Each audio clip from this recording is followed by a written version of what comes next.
I love games, and I love the games industry.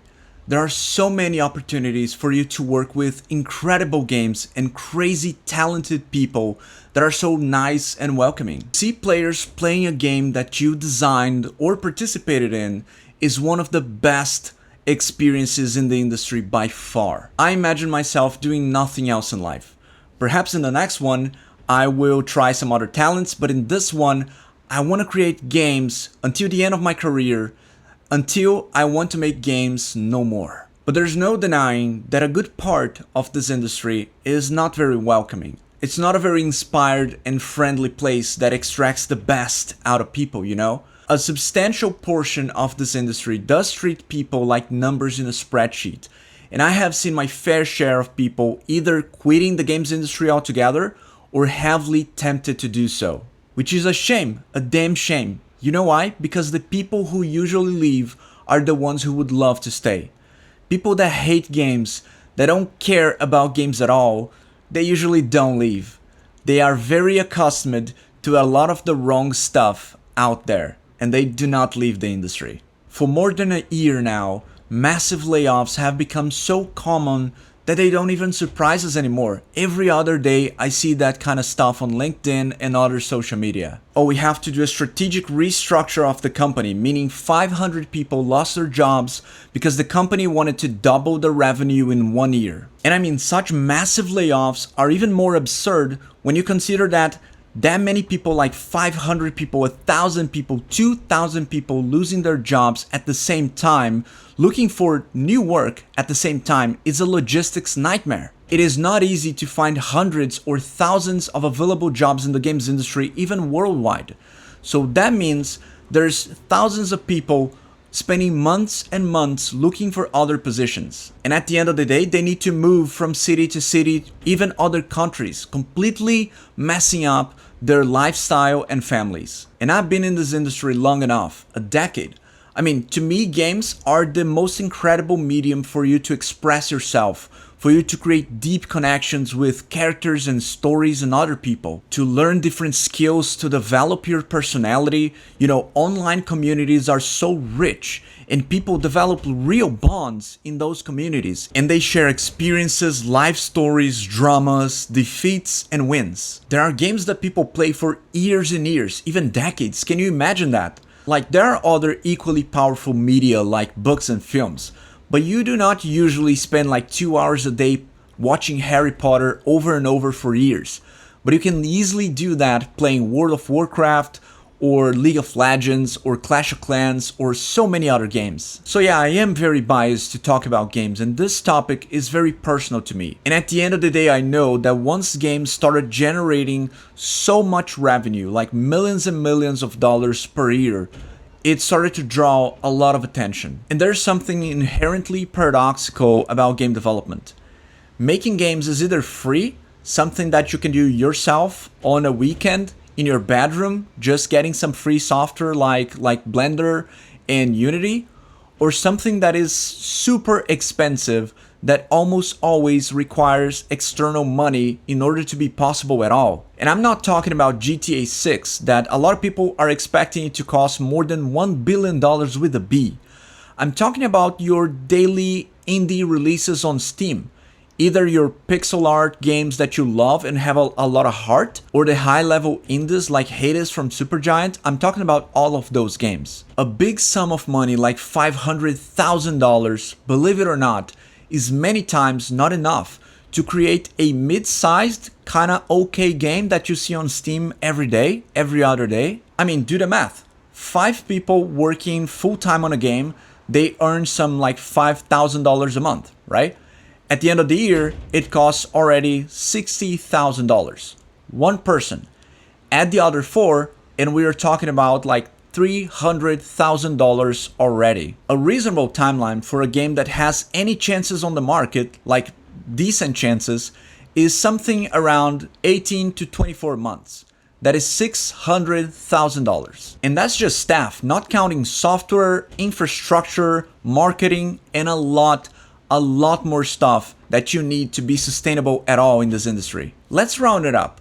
$800,000, okay? Do you have that kind of money? If you do, let's chat. I have an idea that you might like. That's just for you guys to understand how crazy expensive it can be to create a game with real chances of success. And when I say success, I don't mean like buying big houses and sports cars. I mean being able to get by, to pay your team, pay back the investors because you're gonna need them, and maybe create your next game. The biggest challenge of a game studio after they're done with the game is to generate enough revenue so that can make the next game. In other words, staying in business. Game developers are passionate people, but usually they're not very business savvy. You don't hear a lot of artists who handle their money in their lives very masterfully, right?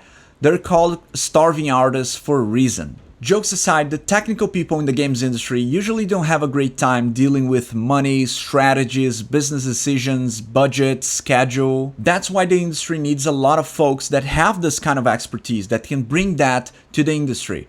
And once games started generating millions and millions of dollars in revenue, they attracted the kind of attention that brought this kind of people into the industry. Investors started to come in, and they are super important. We already did the math, and we know that there can be no games industry any other way. But then, games were something new to probably most of those investors and people from outside of the industry. And they are the ones who know how to make a profit, how to market the game to sell millions and millions of units. Do you remember the golden rule? Whoever has the money makes the rules. And they do. They have the money, they have the expertise, and you cannot exactly blame them for scaling the business, generating hundreds of jobs, and making a couple of millionaires out of it, right? But the inevitable result is that a lot of times the creative people, the passionate people who deeply care about games, they end up at the bottom and the middle of the pyramid. At the top, making the key decisions, providing the money, moving the needle, there's people who don't necessarily care about games, and they are more than willing to sacrifice quality and creativity. I say that simply as a fact. I don't want to be overly judgmental on the process. There are executives that do care about games, do care about the developers, but if we're being honest, that's probably not the majority, and that's not a requirement to achieve success in this industry. Because of the power of marketing, they can do a lot. They can reach millions of people, they can sell ideas, sell games, they can shape consumer behavior. A lot of money goes into research for understanding player psychology and consumer behavior, right? That's true for social media of all things. We all know that. So to me as a developer, it is extremely impactful to see Sven Vincke, the CEO of Larian Studios, creators of Baldur's Gate 3, and the speech that he gave at the Game Awards 2024. So it turns out that not only will I be the one who will know as first which game wins tonight, but I actually also know which game is going to win next year, the year after, and the year after. Now, how do I know this? Well, an oracle told me. She said, change is coming. It's a modern oracle, so they made me sign an NDA, but I trust all of you. I know you can keep a secret, you will never leak it. The oracle told me that the game of the year 2025 was going to be made by a studio who found the formula to make it up here on stage. It's stupidly simple, but somehow it keeps on getting lost. Studio made their game because they wanted to make a game that they wanted to play themselves. They created it because it hadn't been created before. They didn't make it to increase market share. They didn't make it to serve as a brand. They didn't have to meet arbitrary sales targets or fear being laid off if they didn't meet those targets. And furthermore, the people in charge forbade them from cramming the game with anything whose only purpose was to increase revenue and didn't serve the game design. They didn't treat their developers like numbers on a spreadsheet.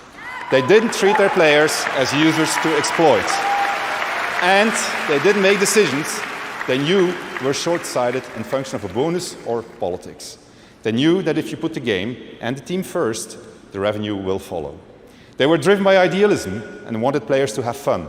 And they realized that if the developers didn't have fun, nobody was going to have any fun.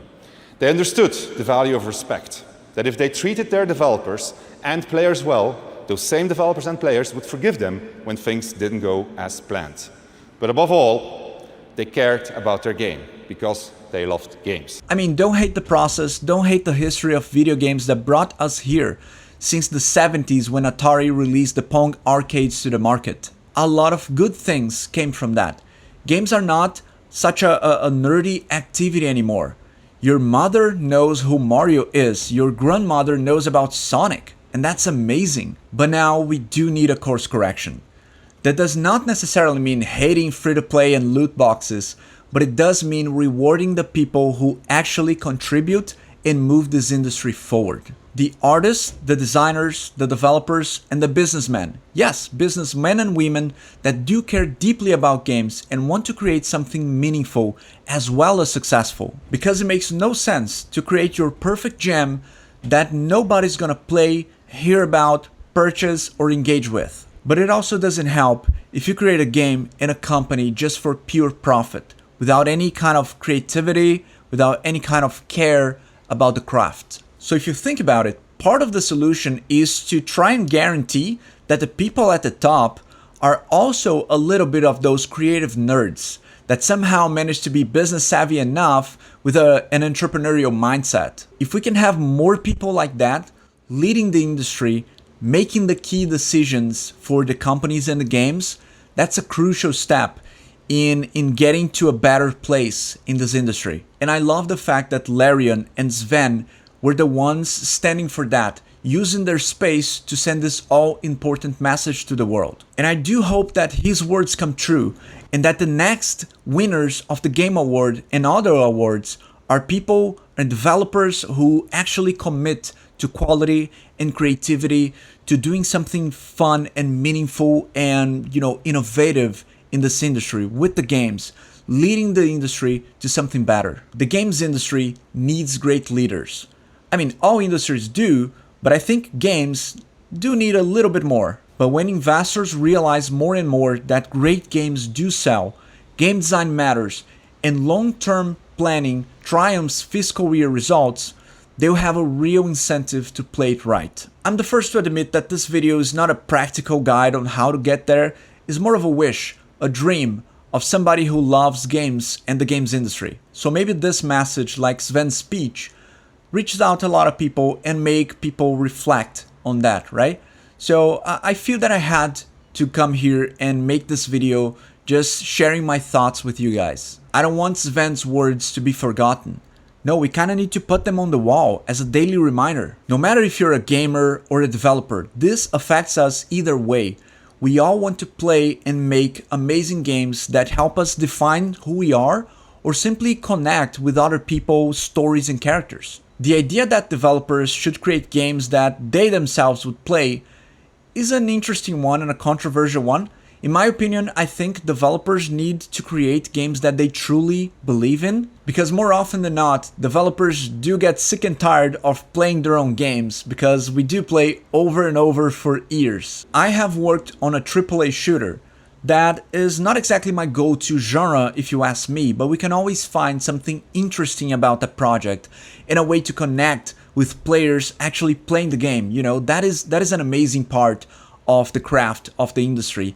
Seeing you guys playing the game and enjoying the characters and the stories and the mechanics, that is absurdly valuable for us. When you and your team create games and characters that people love, that's amazing. When people cosplay them, oh my god, I love the cosplay community. They bring so much. They enrich the events and the games and the industry. They really bring the characters to life, like to real life. There's so many different experiences and moments that we can share with games, and not just playing games, but everything revolving around games. There's a lot more. That's why we as developers need to be very conscious and intentional about the community that we are fostering and the message that we are spreading. We need good examples to be the norm, not the exception. So developers like Larian can lead this industry forward instead of those with shady practices and more greed than fun. So help me spread the word. Let's not allow this important speech to be forgotten, and leave your thoughts in the comments below.